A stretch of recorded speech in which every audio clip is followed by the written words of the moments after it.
भारत के उत्तर में स्थित हिमालय की बर्फीली चोटियों के बीच अमृतखंड नाम का एक छोटा और प्राचीन गांव था। इस गांव तक पहुंचने के लिए कोई सड़क या रास्ता नहीं था। सदियों से यह गांव बाहरी दुनिया से अछूता था और रहस्य के घने बादलों में ढका हुआ था। गांव का मुख्य आकर्षण था उसका काल मंदिर, जो एक पहाड़ी की चोटी पर स्थित था। इस मंदिर के बारे में किंवदंती थी कि यह देवताओं द्वारा बनाया गया था और यहाँ अमृतशिला नामक एक दिव्य मणि छिपी हुई थी। कहा जाता था कि इस मणि की शक्ति इतनी असीम थी कि वह मृत्यु को जीवन में बदल सकती थी, लेकिन इसके साथ ही यह चेतावनी भी दी जाती थी कि इसका दुरुपयोग केवल विनाश और तबाही ला सकता है। आर्या, दिल्ली में रहने वाली एक युवा पुरातत्वविद, बचपन से ही रहस्यमयी कहानियों और प्राचीन पांडुलिपियों की ओर आकर्षित थी। उसकी दादी अक्सर उसे अमृतखंड और अमृतशिला की कहानियां सुनाती थी। आर्या ने कभी सोचा भी नहीं था कि यह कहानी सच हो सकती है। एक दिन उसे अपने दादा की पुरानी किताबों में एक अजीब पांडुलिपि मिली। उसमें अमृतखंड और अमृतशिला का जिक्र था। पांडुलिपि में लिखा था, अमृतशिला जीवन का अमृत है, लेकिन जिसने इसे छूने का प्रयास किया उसने केवल मौत को गले लगाया। आर्या की उत्सुकता जाग उठी। वह जानना चाहती थी कि इस कहानी में कितनी सच्चाई है।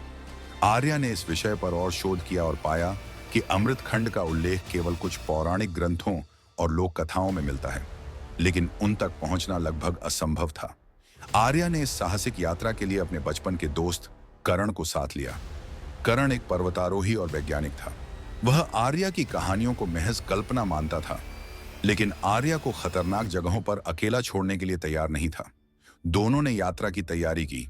यह आसान नहीं था। उन्हें दुर्गम रास्तों, ठंडे मौसम और जंगलों के खतरों का सामना करना था। 3 दिनों की कठिन यात्रा के बाद वे अमृतखंड पहुंचे। यह गांव समय में ठहरा हुआ लग रहा था। लोग पारंपरिक कपड़े पहने हुए थे और उनकी आंखों में अजीब सा भय झलक रहा था। गांव के लोग बाहरी दुनिया से अजनबियों को देखकर बेचैन हो गए। गांव का मुखिया भैरवनाथ एक बूढ़ा और ज्ञानवान व्यक्ति था।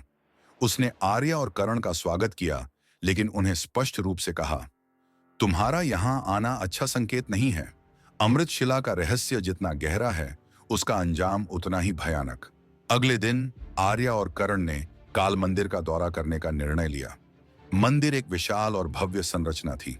उसकी दीवारों पर नागों, योद्धाओं और देवताओं की आकृतियां उकेरी हुई थीं। मंदिर के भीतर एक विशाल हॉल था, जिसके केंद्र में अमृतशिला रखी थी। जैसे ही वे इसके करीब पहुंचे, उन्हें ऐसा महसूस हुआ जैसे हवा भारी हो गई हो। मंदिर की दीवारों पर बनी आकृतियां जीवंत लगने लगीं। तभी एक तेज आवाज गूंजी, यहां क्यों आए हो? क्या तुम जानते हो कि तुमने क्या जागृत किया है? आर्या और करण चौंक गए। उनके सामने एक विशाल योद्धा प्रकट हुआ। वह कालसेन था, अमृतशिला का रक्षक। कालसेन ने दोनों को चेतावनी दी, अमृतशिला को छूने का प्रयास न करना।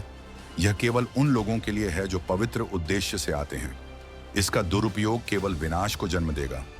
आर्या ने कालसेन को समझाने की कोशिश की कि वे केवल शिला के रहस्यों को समझने आए हैं। कालसेन ने उनकी ईमानदारी को परखने का फैसला किया।